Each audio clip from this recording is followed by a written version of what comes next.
We've been discussing a lot of these controversial hot topics, and we're trying to decide which polar opposite has it better.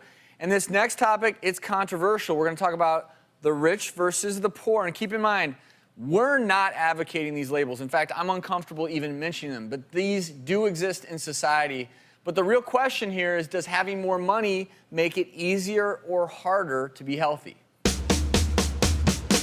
Money, I think, would definitely make it easier to maintain good health. Gym memberships cost money, yoga mats cost money, yoga pants cost money, you know what I mean? You walk into a grocery store, all the health food is the most expensive. If you really want to be fit and you're really determined, you can just walk down the street and get fit that way. It really does boil down to choice and what you're committed to in your health. Well, Rachel and Wendy are here, and they are representing each of these roles. And Wendy, you're taking the stance of you don't have a lot right now in terms of monetary I'm resources. thinking I should have come here wearing a sack, honestly. No. I own 2 businesses, and one of my businesses was a real estate magazine. And when the real estate market took a dive, so did my magazine. I had to stop printing it. So my income was cut in half. But I just have to make healthier choices. When you go to the grocery store, you know you can choose to buy rice and a lot of starchy foods or more fruits and vegetables. And that's the bottom line. Sometimes it's as simple as a lot of the staples that are very healthy for us are very cheap, whether it's a big bag of dried beans. You can buy 5, 10-pound bags of dried beans for a few dollars that can, and these are ways, if you have lost your job, choosing brown rice over white rice, there are monetary ways that you can still eat healthy. It's just a matter of you can't be as extravagant as if you've hit pay dirt. I think rice and beans are the perfect protein, and they're eaten around the world and helping people survive. Okay, so I've got a question. I want to pose this question. Do you think money has anything to do with life expectancy? The answer is yes. A recent article in Men's Health magazine looked at this issue, and they found that the quote-unquote rich had better health. They enjoyed greater longevity. Their days were less burdened with disease. And what they found is that people who were more poor were more likely to suffer from physical as well as mental indignities.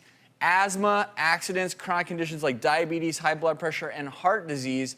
And according to a recent Columbia University study, this is sad. The poorer you are, the worse your health outcomes. And I'll tell you right now, when you work in an inner city environment in the emergency department, you do see this play out in living color.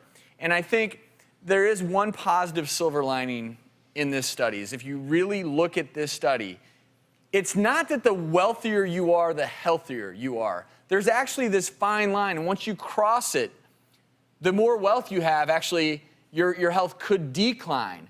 And so this is all a matter of hopefully having enough money to afford to get fruits and vegetables, to afford to maybe live in a neighborhood where there's not as much pollution, because these things do affect our health. And to afford health insurance. Well, that's it. Yeah. And access to medical care. That's the difference, because we talk about disease all the time, that early detection, making a diagnosis, preventive disease, that comes with having better health care and diet and exercise. So many women who put off their surgeries because they can't afford to have them. Especially single mothers. A new study just shown that single mothers have the worst health of any mothers or any married women because they put their kids first for everything economically. So, yeah, they put off surgeries. So our takeaway is Make more money? Buy healthy foods in bulk, obviously. Yes. You can get outside, you can go walking, you can find free ways of exercising.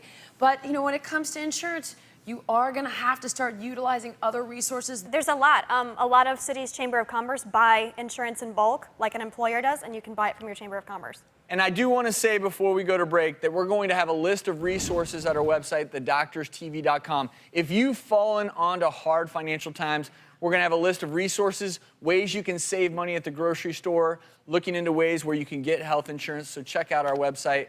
We'll be right back.